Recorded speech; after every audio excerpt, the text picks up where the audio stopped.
Ce soir, pour affaire, expliqua Cortez d'un air spontané. Grastown sourit amèrement. Il scruta sa montre. Il fut rejoint par Rico Lopez qui leur dit « Notre automobile est entre de bonnes mains. » Pourtant, Rico, on n'est pas au bout de nos peines, expliqua Zorino. Il n'y a plus d'avion pour aller à Rome ce soir, affirma-t-il, les pommettes saillantes et les lèvres serrées. Nous y serons quand même, dit Lopez. Il continua. J'ai un copain d'armes, un ancien à l'aéroport militaire de Boca di Falco. Il pourrait nous emmener dès qu'on y sera. Les deux hommes se dévisagèrent. C'est pas prévu dans le séjour, s'écria le squall. Vous voyez une autre reprit Rico Lopez. Curtiez sortit son briquet et fit mine d'allumer une cigarette 5 fois de suite. Cela voulait dire « Suivez-moi discrètement, j'ai à vous parler ». En quelques minutes, ils se retrouvèrent devant des cafés chauds accoudés à un bar de l'aéroport. « Nous allons faire douter les renseignements italiens », expliqua Zorino Cortez.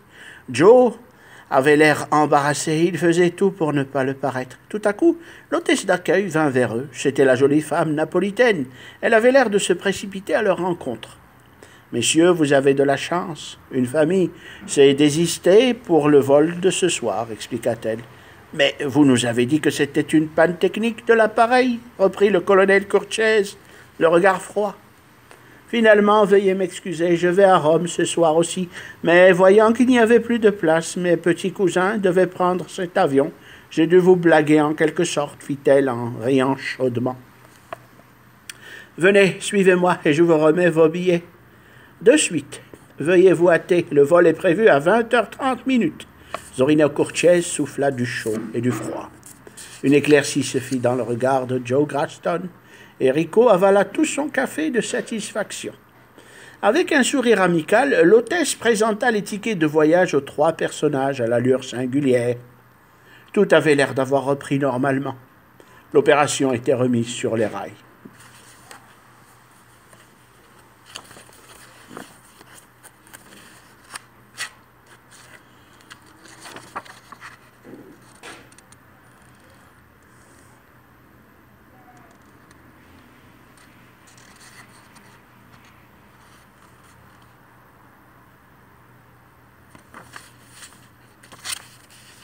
Dans l'avion qui devait les mener à Rome, Zorino Cortez pensait sans arrêt au contact, la femme qui les attendait. Tout se passa très vite.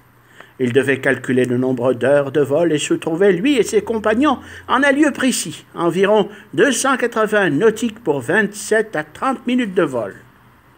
Vers 21h15, il serait à l'aéroport de Ciampino, et c'est là qu'il prendrait contact avec le médecin.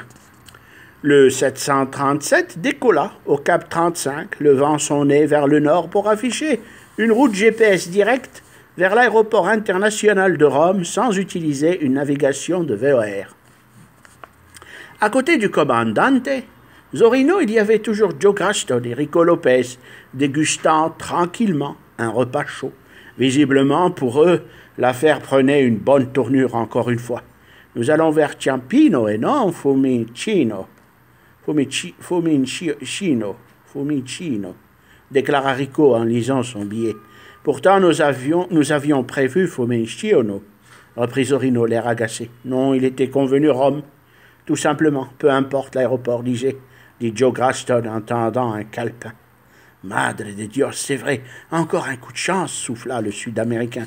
Non loin de là, dans un aéroport militaire, à Boca di Falco, un airjet bombardier de couleur claire décollait, semblant suivre le Fatalbert 737, à quelques minutes d'intervalle seulement. À son bord, le colonel Salah Ben Bouaza et Antonio, chef des services de renseignement italiens de la zone sud, prenaient un verre dans le salon de bord. Colonel Salah, je vous félicite, cette photo est explicite. Notre ami, la filature, est un trafiquant d'armes exceptionnel, dit Antonio en souriant. Il était visiblement satisfait du dénouement des choses. Ces 3 individus repérés par une caméra avaient dévoilé un cliché classé typique. Oui, Antonio, je suis très content d'avoir un homologue de votre expérience. Regardez, c'est bien louche, ce cliché photographique révèle un tableau de bord classé top secret par l'industrie aéronautique et visiblement, cela c'est le détournement. Vous me suivez? Vous ne suivez pas ma thèse? Si, absolument, colonel. Regardez, ces hommes ont été déchiffrés. Des pilotes militaires, et visiblement, ils sont sur un coup. Une affaire spéciale. Tout se rejoint merveilleusement. Le Learjet alla se poser tranquillement et sans problème derrière le Boeing à Ciampino. En douce, les deux hommes continuèrent leur investigation. À l'aéroport, une jeune femme portant des lunettes et tenant un sac de sport entre ses pieds, en tenue décontractée, prenait un thé glacé dans une cafétéria où s'écoulait de la musique douce. Devant elle, un équipage passait. Le commandant semblait discuter avec son second, et ils se parlaient rapidement, chantonnant, criant quelquefois des paroles en italien pressé. 29 minutes s'étaient écoulées, et le Boeing était déjà sur la piste d'atterrissage de l'aéroport romain. Suivant les voies des portes pour se garer à une aire d'arrivée, le jet d'affaires Bombardier se garait aussi, mais il devait stationner ailleurs, sur une porte spécialement aménagée. La jeune femme scrutait sa montre, elle régla l'addition, son thé, un gâteau et gâteau au chocolat, puis se dirigea vers la porte d'attente d'arrivée de l'avion en provenance de Palerme. En prenant une rampe d'accès de l'aéroport, Rico s'adressa à ses deux compagnons. « J'ai déjà réservé un hôtel à Rome. Nous devons faire vite, plus de temps à perdre pour trouver le contact, expliqua Zorino Cortese, l'air pressé. Ses pas se faisaient rapides et saccadés. Les deux autres hommes avaient de la peine à le suivre. N'importe qui pouvait comprendre que cet homme était ou avait fait l'armée. Son portable sonna, c'était l'heure comme convenu. Il devait contacter le médecin de l'opération qu'il avait bipé. Marchant le long d'un hall, il s'empressa de composer un numéro qu'il dénicha de son calepin bleu. La phase d'arrivée de l'opération s'était déroulée sans encombre. Dans le salon principal de l'hôtel Méridiane de Rome, deux hommes étaient assis, sirotant des cocktails alcoolisés et cherchant à se détendre. L'un d'eux se nommait Tidjane, sénégalais Stewart, expérimenté en cartographie aérienne. Il s'était spécialisé dans la technologie embarquée électronique. Les GPS et même le système Magellan n'avaient aucun secret pour lui. Il savait beaucoup des navigations concernant les PMDG, les Sites et Stars, toutes les récentes techniques nouvelles des trajets aériens, voies, routes et intersections. Il avait échoué à son brevet de pilote de peu. Après, il dut abandonner, préférant travailler au sol et comme personnel navigant à bord. L'autre compère à côté de lui, un Portugais, marin, un vieux loup de mer, Adolfo Sanchez, aventurier, et qui était indispensable pour l'attaque et le détournement aérien. Il était là pour cette affaire louche et la modique somme de 200 millions de dollars. Adolfo scruta sa montre et demanda un verre de rhum blanc. Il était l'heure, visiblement, l'heure spéciale de reconnaissance, 11h30 du soir. La porte d'entrée devait laisser apparaître les principaux protagonistes de l'opération du détournement du SST. Les nerfs des deux hommes se serraient. Ils ne quittaient plus la porte d'entrée de l'hôtel. Et puis, une sensation de soulagement se lisait sur les yeux des deux aventuriers. Après s'être entr'ouverte, un groupe d'hommes approchait. Le squall, les deux pilotes, pénétraient le hall de l'hôtel, et un homme était derrière eux, Rico Lopez. Le Sénégalais hocha la tête de signe de bas en haut. Adolfo comprit. Il savait qu'il avait reconnu ses compagnons d'armes, bref, les pirates de l'air, de l'opération Oiseau du désert. Très peu de temps après, la femme entra, nonchalante, désinvolte, l'air désintéressé, mais très attentif cependant à tout ce qui se trouvait dans l'hôtel. Elle se dirigea vers la réception, tenant son léger bagage. Curtiez et ses complices s'assirent en face des deux autres pirates, l'air insouciant. Ils ne voulaient nullement entamer de discussion avec eux. C'était contraire à la consigne de l'opération. Eleonora s'était assurée de sa chambre et de sa réservation. Eleonora s'étant assurée de sa chambre et de sa réservation, se dirigeait normalement vers le groupe du colonel Cortese Zorino. Elle s'assit à une table proche, essayant de se faire draguer pour ne pas éveiller la sécurité de l'hôtel. Ils, les hommes de la sécurité, devaient se dire à une simple femme cherchant de la compagnie pour une banale nuit de solitude. Tidjane appuya 2 fois, lançant 2 bips vers un bipop inconnu. En réalité, il devait joindre un contact lui assurant le feu vert de placer des armes dans le SST à un moment précis. Lors de l'embarquement des bagages, son contact et complice travaillaient dans les services de déplacement des valises de l'aéroport de Rome.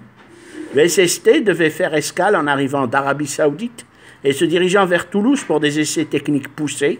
Décollant de Médine, la société de construction avait gagné des marchés colossaux pour le faire venir de la ville sainte d'Arabie. L'homme des bagages se devait d'être une personne sûre et bien payée.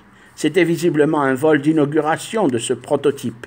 Tidjane reçut la réponse à un SMS spécial souhaitant joyeux anniversaire à son fils de la part d'un ami de la famille. Il était 23 heures. Tout se passait comme convenu. Eleonora se leva, la cigarette à la main, allant vers elle. « Commandante, elle dit, avez-vous du feu? Mon briquet est sec. Plus de gaz. » « Absolument, dit le Sud-Américain en saisissant le briquet de Joe Graston visible sur la table. En observant de plus près la femme qui se penchait vers lui, Zorino remarqua un caducée en or sur sa généreuse poitrine. Il lui alluma sa cigarette et reconnut immédiatement le médecin du groupe. Elle sourit de satisfaction. Elle avait détecté le signe attendu pour cette soirée. Le petit tatouage sur le cou de Curtiez ne laissait plus aucun doute. Elle avait en sa présence le chef de l'opération, le colonel Zorino Curtiez, le fameux Tiburon, grand aventurier et trafiquant. Les moustaches du Sud-Américain frémirent légèrement. Il sourit à la vue d'Eleonora. Tout se déroulait normalement. Tidjane s'adressa à son ami assis à côté. « C'est dans la poche, le petit voyage en France. Tu connais Toulouse? J'ai un coin sympa à te faire découvrir. » Adolfo saisit une poignée de fruits secs qu'il avala d'un coup, faisant du bruit en mâchant. Il leva son verre en lançant « Brigado ». Il but sec et décida de vérifier certains documents d'explosifs dans sa chambre d'hôtel. À ces mots, Zorino fit un clin d'œil aux 2 pilotes américains qui avaient maintenant bien discerné les autres compagnons d'armes. Les 2 personnages, le Sénégalais et le Portugais, qui se levaient pour aller dans leur chambre. Le médecin continua sur sa lancée. « Vous êtes de Rome, signor ?» demanda-t-elle. « Non, de passage seulement, avoua Zorino.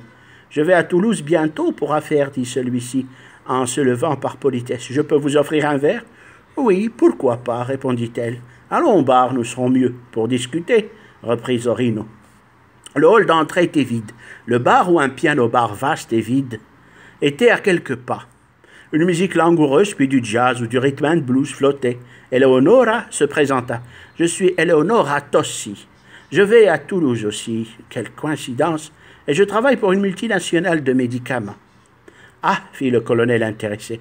Vous prenez, continua-t-il, un jet peppermint, fit-elle au barman. Un whisky on the rocks, s'il vous plaît, annonça-t-il. Zorino mit discrètement la main dans sa poche droite et il s'assura de son petit carnet de notes. Il devait visualiser les prochaines étapes de l'opération. Dans sa fantastique mémoire, ils étaient pratiquement au complet. Zorino et Eleonora trinquèrent doucement. Il y avait lui, le numéro 1, El Comandante, les 2 pilotes américains, Joe Graston et le second Alfredo, le steward sénégalais, le vieux loup de mer Adolfo, le portugais, et enfin Eleonora Tossi, la femme toubib de l'opération. Bien sûr, Rico Lopez se formait dans sa pensée et était de la fête. Sauf que il manquait un contact, le capitaine de navire qui formait la 8e recrue et qui n'existait pas. Un membre fictif pour assurer la sécurité dans le dénouement du détournement. Curtiez ne l'avait pas encore soi-disant contacté. Quelque part dans la nuit se profilait, sortant d'un immense hangar éclairé, la silhouette du SST, un titanesque oiseau de métal, en réalité le bijou de la technologie aéronautique de cette décennie, le véritable successeur du Concorde, bref, ce que les médias désignaient du terme ATSF. Quelques années auparavant, des hommes s'affairaient tout autour. 2 tracteurs se dirigeaient vers l'avant, à l'endroit où se situait le train d'atterrissage avant, pour le déplacer de cette aire balayée par de puissants phares de surveillance. Déjà, les membres d'équipage avaient pris place, et le commandant Alexandre Marivaux, son second Natalian Victor, vérifiait les instruments de bord. Le SST devait décoller à 7 heures précises de l'aéroport international italien pour un vol vers Toulouse.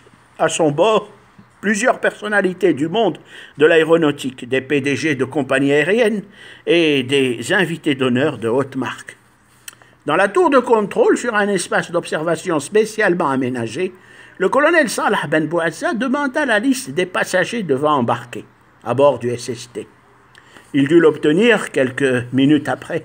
Antonio intervint aussitôt. « Cher ami colonel, n'oubliez pas que vous êtes notre allié de lutte contre le terrorisme et ces pirates de l'air, mais nous devons respecter certaines règles et manières de la police de l'air italienne, c'est-à-dire éviter les ordres multiples et les contradictions. » Peu après, un document d'Interpol fut remis aux mains du colonel. L'espace aérien de l'Arabie saoudite et une partie du Moyen-Orient venaient de lui remettre le feu vert de mener à bien son opération. Je ne veux surtout pas jouer les gros bras avec vous de la Fieri. Je vais faire mon travail minutieusement de mon côté sans empiéter sur le vôtre. Jusque-là, tout s'est déroulé normalement, n'est-ce pas? Dit Salah Ben Bouazza en mordant une cigarette. Puis, l'ayant allumée, il tira quelques longues bouffées, l'air pensif. Tenez, fit-il, cela vient des hautes instances de l'aviation de cette région du monde. Selon la loi, je suis habilité à mener au mieux cette mission. Antonio scruta le document. Après quelques pages de lecture, il fit une moue d'hésitation. Mais voyant une notation spéciale européenne, il se leva et un sourire complice, l'air jovial, il quitta les lieux en s'excusant. Salah sortit un calepin, il contacta une personne haut placée dans l'état-major italien. Vous avez le droit de mener cette opération pendant les 5 premiers jours comme il vous plaira, colonel Ben Bouazza. Après, nous formerons une équipe relevant de nouvelles directives. Bonne chance, colonel, fit le personnage qui représentait pour Salah un aspect de l'ombre de la justice universelle. Peut-être la justice universelle cachée au fin fond des ombres de son existence. Et ce personnage qui ne voulait point apparaître le fit méditer, longuement, puisqu'il ne voulait pas que son nom soit divulgué. « Je veux 2 personnes à bord du vol dans exactement 30 minutes, dit le colonel. Ces 2 personnes sont spécialisées dans les intrusions en cas de détournement formé par l'élite de la Russie et des États-Unis d'Amérique. Ils portent indication de brigade spéciale de l'air. Leurs matricules sont dans la police internationale, Special Force, Specs Ops, DIA, Code Gemini. Non, ils ne sont pas jubots, mais se ressemblent étrangement. Ils doivent tenir le rôle de steward, tout simplement. Après, ils seront prêts à neutraliser n'importe quel terroriste. Code Gemini vont pénétrer l'appareil au moment du départ après désistement des 2 stewards réguliers dont nous porterons la mention spéciale retirée du travail pour santé. Bien, colonel, fit un chargé de la sécurité et d'intervention. Dans les soutes, à l'intérieur des 3 valises se trouvaient des armes automatiques, pistolets silencieux, pistolets mitrailleurs et des bombes de très petite taille dites à calage altimétrique, c'est-à-dire programmées à sauter au franchissement des niveaux de vol ou FL. Des explosifs qui pouvaient, suivant la fragmentation, transformer le SST en une énorme gerbe de feu en vol. Ces bombes, qui devaient être activées à partir d'une certaine heure en vol et sous une position géographique, pouvaient aussi être mis en marche à l'aide de détonateurs indépendants, c'est-à-dire à fréquence et à tout moment par le spécialiste Adolfo. Ces bombes disposaient également de détonateurs incorporés de type altimétrique ou radar altimétrique, intégrant une très haute technologie d'armement calculant la pression altimétrique pour déclencher leur mise à feu. Le SST, long courrier, avait mis ses réacteurs en marche. Le commandant Almarivo testait tous les instruments de bord. Victor Natalien alluma les phares de décollage, puis mit les volets sur 10 degrés. Il enclencha les feux de roulage, taxi aussi. Un son strident extrêmement puissant faisait vibrer les tympans de tous les personnages extérieurs de l'appareil et aux alentours. Ces réacteurs, parmi les plus puissants du monde, une technologie nouvelle faisait de cette jet un hyperstratojet, le SST 2777. La forme de ses ailes, évoquant celle des Tomcats et son empennage dit de type en canard, était constituée en son avant d'une forme d'ailette étrange et mobile devant assurer sa meilleure sustentation à l'atterrissage. Tel le Rafale français, Boeing et d'autres compagnies de construction avaient misé gros sur cet appareil qui devait probablement s'imposer devant le Sonic Cruiser, autre projet de superjet qui n'avait pas atteint le nombre de commandes estimées dans un but commercial.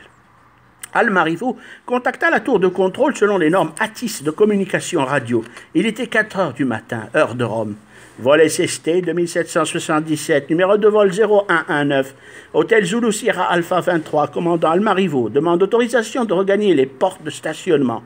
Tour de contrôle, Fiumicino. Vous avez l'autorisation de vol vers Londres via Toulouse, vol 0119, en VFR pour test, vol inaugural. Roulez vers l'aire d'attente et de stationnement, parking 5, en suivant les voies. Victor Natalian, le second scruta les pages de réservoir de fuel. Jauge de carburant pleine à 100%, centre, gauche, droite et auxiliaire.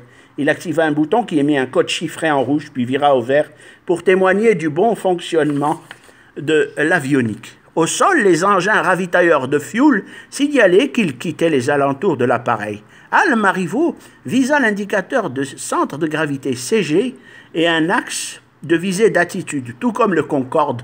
Le SST devait régler son centre de gravité au décollage et équilibrer le poids de l'appareil pour son ascension en utilisant une pompe de transfert de carburant.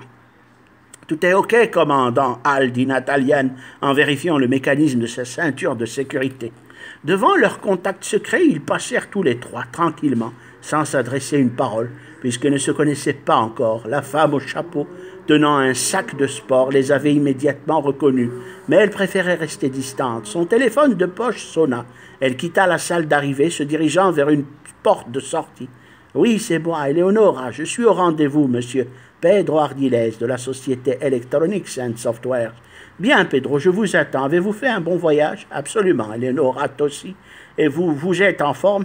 J'ai des choses intéressantes à vous dire sur nos affaires. Où puis-je donc vous joindre? » Lâcha le squall en paroles précises et saccadées. « Je serai au Diavolo Verdi, un café dans le centre de Rome, à 21h. Tapante, avec des amis, des copines pour s'amuser un peu. Vous n'y voyez pas d'inconvénient? »« Non, pas du tout, mais les affaires sont urgentes. Nous devons laisser les moments de plaisir après. » « Voyez-vous, répliqua le squall. « Bien, molto bene, au diavolo, ciao, ciao. » Et il coupa la communication. Un vent frais soufflait. Il faisait plus froid à Rome. « Allons nous reposer à l'hôtel, » dit Zorino Cortese à ses complices d'un ton convaincant.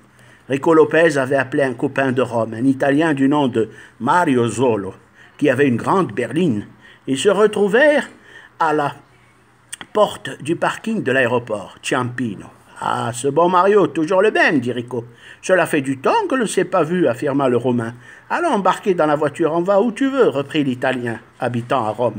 Les hommes prirent place et derrière eux, Eleonora avait pris un taxi incognito. Ils s'engagèrent dans une autoroute vers le centre de Rome. La grosse berline de couleur noire accélérait dans les distances vides. Tout le monde aurait cru que la route était vide exprès.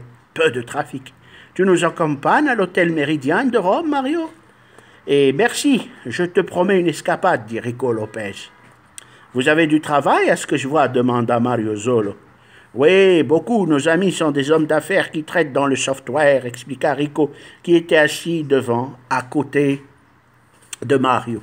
Eleonora Tossi, en réalité Julie Finch, de son vrai nom irlandais, avait demandé au chauffeur de taxi de suivre la berline pour $50, ce que fit le chauffeur sans discuter. « Ciel, madre de Dios, nous allons oublier nos bagages, jura le squall. « Soyez sans crainte, affirma Lopez, cela sera à l'hôtel dès minuit. » Il se mit à pleuvoir. La nuit, tout semblait briller irréel. La phase d'arrivée de l'opération s'était déroulée sans encombre. Un véhicule d'aéroport de la maintenance des bagages s'était discrètement déplacé sous la carlingue et un homme coiffé d'un bonnet et portant des lunettes épaisses pour se protéger des vents déposa 3 valises de taille moyenne dans une soute qu'il referma. Il envoya un bip de son portable et l'éteignit, puis, après avoir machinalement bouclé sa ceinture de sécurité, il accéléra avec son engin motorisé à porte-bagages vide et disparut hors de la vue de tous les membres qui travaillaient. Aucun son, aucune surveillance n'avait pu l'identifier à cet instant. Cet inconnu qui fonçait vers un autre hangar, vide, encore ouvert, était satisfait de son travail. Il lança un SMS « Plutonium is on board » vers le bebop du Sénégalais Tidjane, qui, en cet instant précis, avait ouvert les yeux d'un court sommeil. Il scruta la montre du téléphone dans la pénombre de sa chambre. Un bref son avait indiqué l'arrivée du message. Il n'était que 3h30 du matin, l'heure de passer à l'action ou la première phase de l'opération de Step Alpha. Quelqu'un frappa à la porte. Tidjane eut la gorge nouée. Qui cela pouvait-il être? Il se leva à la hâte et ouvrit. Son copain, le Portugais, avait pris une autre chambre. Mais comme convenu, il ne devait le contacter en aucun cas à ce moment précis de l'opération. Tidjane se dirigea vers la porte de sa chambre pour l'ouvrir, l'air agacé. Il souffla un peu d'air pour se calmer. Devant lui se tenait un 8e membre de l'opération, celui qui devait rester fictif et n'apparaître que l'instant précis. Alberto. « Je suis Alberto, dit celui-ci. Pourquoi avait-il donc choisi cette heure? Le portable du Sénégalais sonna. Il répondit « Allô, Antoine Tidjane, c'est Condor. Alberto est chez toi pour régler un petit travail pécunier, des calculs financiers. C'est OK. On se retrouve à 6h30 précise au hall principal de l'hôtel. Alberto fait partie du voyage. Tu le régleras en dollars, comme convenu à l'arrivée à Toulouse. » C'était parfaitement clair. Il fit entrer l'homme dans sa chambre, et après avoir refermé la porte, il dévoila les plans du SST. Tout semblait aller normalement. Pourtant, une caméra de la taille d'une libellule était en vol stationnaire au-dessus de la vitre, légèrement entrouverte. Ce micro-drone, dirigé par les services de sécurité italiens, filmait ce qui se passait dans la chambre en infrarouge. Un sifflement imperceptible flottait dans la nuit. Le colonel Salah tenait des jumelles dans la tour de contrôle de l'aéroport international. Il suivait ainsi que son homologue italien les moindres détails de l'opération. L'Italien recevant des images vidéo d'un centre de commande armé spécialisé, un zoom explicatif des données photographiant toutes les 3 secondes les documents des 2 hommes Antoine Tidjane et Alberto. C'est compatible, colonel Salah, dit Antonio Scipione. La surveillance révèle le tableau de bord de pilotage du SST. Voici les clichés. Il y aurait aussi quelque chose de plausible. Un véhicule à bagages s'est brusquement esquivé de sa trajectoire sous la Carlingue vers 3h30, heure locale. Salah déposa les jumelles qu'il tenait. Il sortit un calepin et le présenta à l'Italien. « Tenez, je dois vous remettre les photos prises à Casablanca lors du dernier passage de Commandante. » Plus de doute, le tableau de bord photographié par les services de renseignement marocains révélait le type. Il coïncidait merveilleusement avec celui du SST en question, qui prenait à présent position dans une porte d'attente. Rien n'avait échappé à la surveillance, sauf peut-être cet engin, porte-bagages qui s'était attardé sous la carlingue de l'appareil. L'Italien reprit de plus belle dans ses investigations.